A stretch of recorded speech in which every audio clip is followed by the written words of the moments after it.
Bonjour à tous et bienvenue dans ce nouvel épisode de notre formation React, dans laquelle on va voir ensemble comment créer des applications web avec le framework React.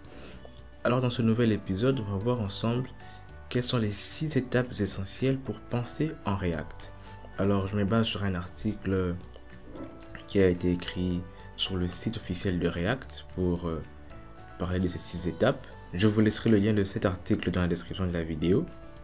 Alors, ces étapes nous permettront en quelque sorte de travailler de façon optimale, organisée, productive et surtout nous permettront de gagner du temps pour développer des applications web avec React. Alors, la première étape consistera à décomposer l'interface utilisateur en hiérarchie de composants. Alors ici, on va devoir déterminer chaque pièce de notre puzzle, on va devoir les nommer et leur assigner par exemple une tâche.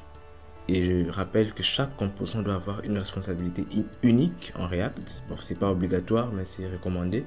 Et vous pouvez le faire par exemple si vous avez un croquis de ce que vous voulez avoir comme application.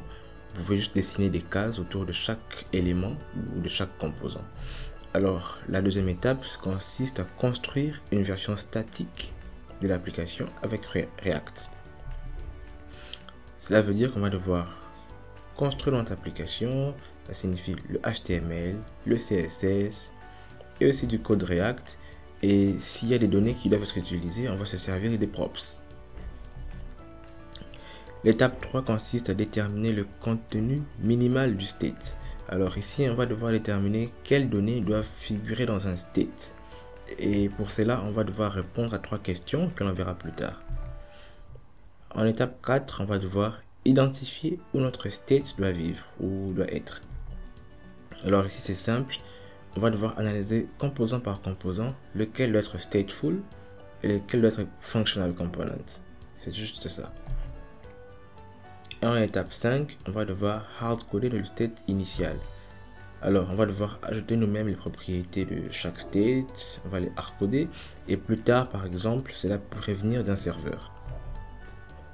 Et en dernière étape, on va devoir ajouter le flux de données inverse.